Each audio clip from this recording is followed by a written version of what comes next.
everybody, I am so happy to be part of the Oh Very Funny benefit for ovarian cancer. Of course I would rather be there in person, but this is our reality for now, so we're going to make the best of it. For more than 25 years, it has been my job to make people laugh, and it's a job that I take very seriously because I know the impact that laughter has on our spirit, our morale, and our ability to overcome whatever challenges we may face. Did you know that babies laugh on average of 400 times a day? But after the age of 35, that drops to 15. Well, I'm trying to change that because laughter really is the best medicine. I mean, it lowers blood pressure, it fights depression, it boosts the immune system, it reduces stress, and Lord knows stress can kill you. And not to mention, it's just so much more fun to laugh than to be swelled up like a tick. I mean, you know those people. Never have anything good to say. They just suck the energy right out of the room. Don't be that person. And I know life can be exhausting, now more than ever. I mean, on top of all our other responsibilities, I would hate to think that I had to homeschool. I mean, I have a hard time with, are you smarter than a fifth grader? So I know it's a lot.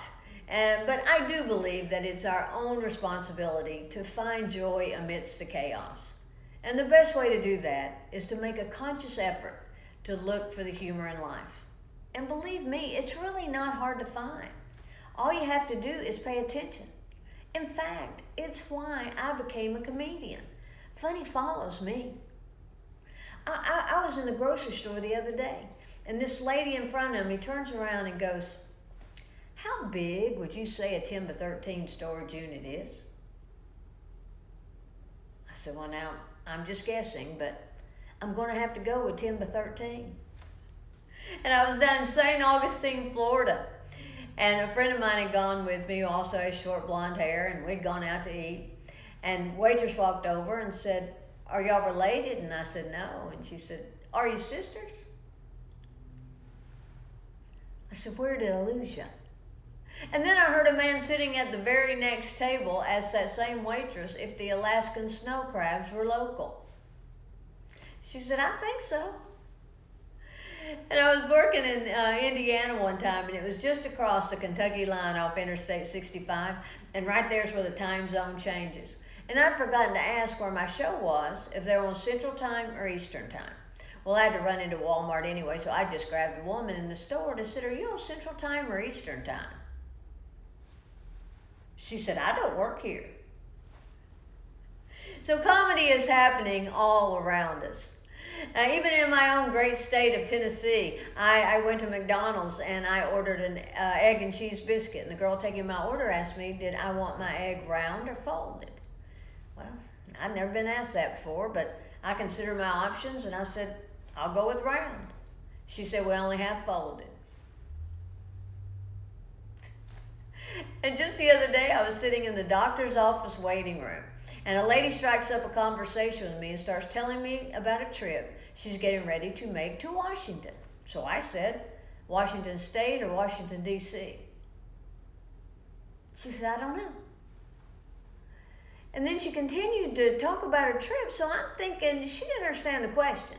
So again, I said, "I'm sorry, did you say you're going to Washington State or Washington, D.C.? She said, "I don't know." She said, "Wherever the president lives." And her vote counts just as much. But it's easy to find the humor in the good times, but it's even more important in the bad times. As a comedian, the question I'm asked the most is where I get my material. And I get it living life. Good or bad, my humor reflects my experience, whether it's something that happens in the grocery store or going through ovarian cancer, which I was diagnosed 7 years ago. It all began one night when out of the blue I started having shooting pains in my abdomen, and I almost went to the emergency room that night, but instead I went to WebMD and diagnosed myself with IBS.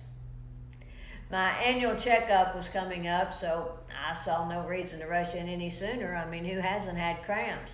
And I really did not think any more about it.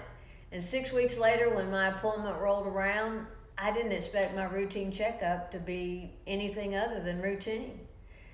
And the nurse practitioner was examining me, and we were laughing and joking about getting older, when all of a sudden she got to my abdomen and all the blood drained out of her face, and she said, "You have a huge mass." She said, "Didn't you feel that?" And I said, "Well, I knew it didn't matter what I did. I couldn't get rid of my stomach, but I thought it was just weight I'd gained from menopause." And she said, "That's not fat. That is a mass." The next week I was in surgery, and my college roommate was the nurse anesthetist who put me to sleep. And I suddenly became extremely grateful that while I was goofing off in college, she was studying. But it was great having her there, because she later gave me a play-by-play of how it all went down. She said that my doctor diagrammed me from breastbone to pelvic bone in a cross. But when he made that first vertical cut, my right ovary came flying out the size of a cantaloupe, and my left ovary popped out the size of a grapefruit. Turns out my muffin top was a fruit salad. And I travel all the time, which means I go through those x-ray machines at airport security a lot. Don't you think that at some point a TSA agent would have pulled me aside? Said, "Lady, I don't see a gun, but you're packing a fruit stand.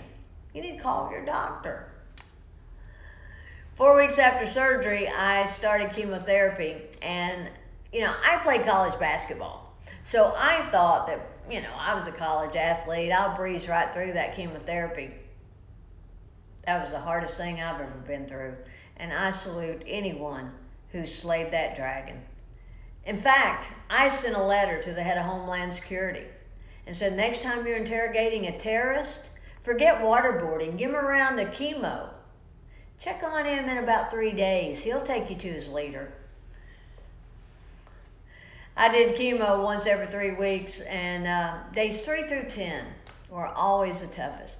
And on my worst days, my friend Christy would put on Kelly Clarkson, "What doesn't kill you makes you stronger," and we would dance. Now, when I say that I danced, I mean that I shuffled around the room.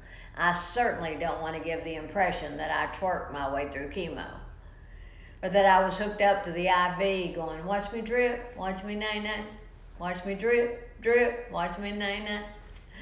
I did not have that in me.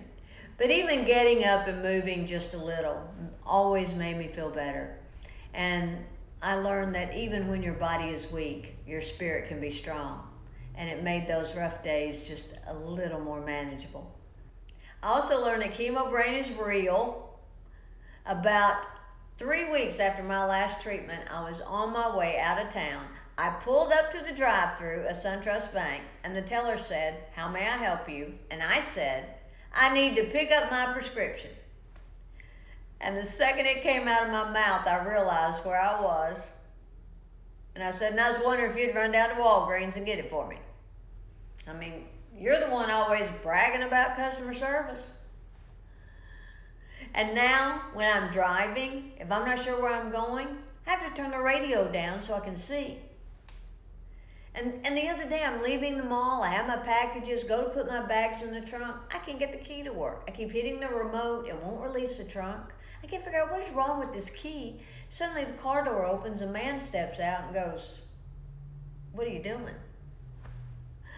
I'm like, "Oh my, well, sugar, I bought you a present." I mean, he had a red car, I have a red car. Of course, his is a Mercedes and mine's a Kia. But apparently I can only distinguish colors now. And some days I'll be standing in the shower. I won't know if I've washed my hair or exactly where I am in the cleansing process. And I've literally been digging through my purse, looking for my cell phone while I was talking on it. I can't find my phone. I don't know what I've done with my phone. And my friend goes, "Well, just talk to me on this one till you find it." Okay, so most of that was happening before cancer, but I'm sticking with the chemo story. But cancer really has taught me so much. Like, never order a wig on the internet. I ordered the Jamie Lee Curtis Pixie, and what they sent me made me look like Joe Pesci from My Cousin Vinny. And I had chemotherapy once every 3 weeks. And, that last week is when I actually felt human again. And some friends of mine were having a get-together, and they planned it on that 3rd week so that I'd feel like coming. And I was getting ready to go, and the wig was terrible. And I tried wearing a baseball cap, and without any hair, I looked like Barney Fife. And and I see other cancer patients tie a scarf around their head and look like a fashion model. But when I did it, people asked me to read their palms. I mean, nothing worked. So I sat down and I cried, and I didn't want to go. And a friend reminded me that your spirit shines through your smile, not your hair. And that really hit home for me. And so I stopped seeing myself as a cancer patient, and I started seeing myself as a victor over cancer.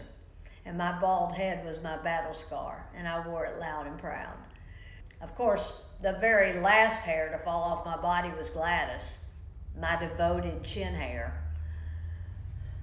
And when I finished my treatment, my hair started coming back. Guess who was first back on the scene? But people still say to me, I can't believe you didn't have symptoms. And looking back, I did have symptoms. I was tired, bloated, and I constantly had to go to the bathroom. I just never felt like I could empty my bladder. And that, of course, describes every menopausal woman I know. And that's what's so hard about ovarian cancer, is that the symptoms mask themselves as other issues. I thought I was on the other side of menopause, but removing my ovaries threw me right back in it, and I mean worse than ever. One of my favorite movies when I was a kid was The Wizard of Oz, but now that I've gotten older, it's come to have a much deeper meaning. When I was a kid, the Wicked Witch screamed, "I'm melting," I thought she was dying. Now I know she's having a hot flash. She's going through menopause, that's why she's trying to kill everybody. I've seen the time when I wish I had me some flying monkeys, I tell you that right now. And I know why they call them hot flashes, because when one hits you, you don't care who you flash. And I always like to take just a moment, share with the men in the room, help you to understand the women in your life just a little bit better, by telling you the difference between a woman with PMS and a woman going through menopause. A woman with PMS will kill you. A woman going through menopause will force you to take your own life. And guys, you're welcome for that little heads up. And I was reading the other day, did you know that female humans and killer whales are the only two species on planet Earth to go through menopause? And I'm guessing they weren't killer whales until after they went through it. But if there is such a thing as an upside to cancer, it's that it puts things in perspective. And you realize what's really important, which is how we treat each other.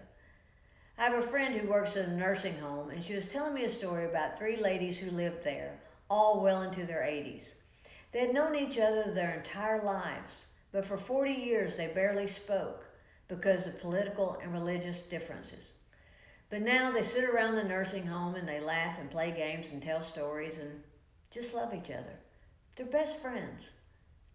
I truly feel blessed that cancer came calling and forced me to face my mortality and gave me the opportunity to assess my life and realize before I was in my 80s that loving, laughing, lifting each other up, that's what matters. People waste so much time and energy focusing on where our lives separate rather than where they connect. Race shouldn't separate us because we're all part of the human race. Which side of the political aisle we sit on shouldn't come between us because we're all Americans. And you don't have to be fighting in the Middle East to be waging a war against people who don't believe the way you do. That's happening here. Race, religion, money, politics, gender, sexuality, those are things that separate us. But let people be who they are as long as their heart's in the right place. It's uncertain what lies beyond our time on earth, but one thing I do feel pretty sure about.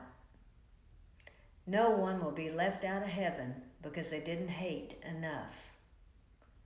We can't lose our humanity.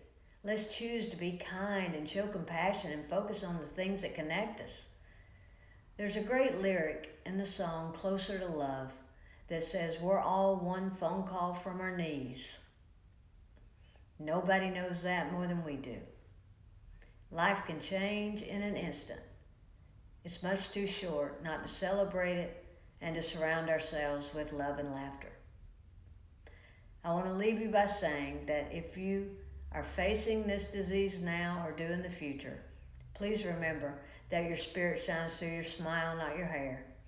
And even when your body is weak, your spirit can be strong. And whatever you do, never, ever, ever order a wig on the internet. Thank you so much. I'm Karen Mills, and I wish you all health, happiness, and humor.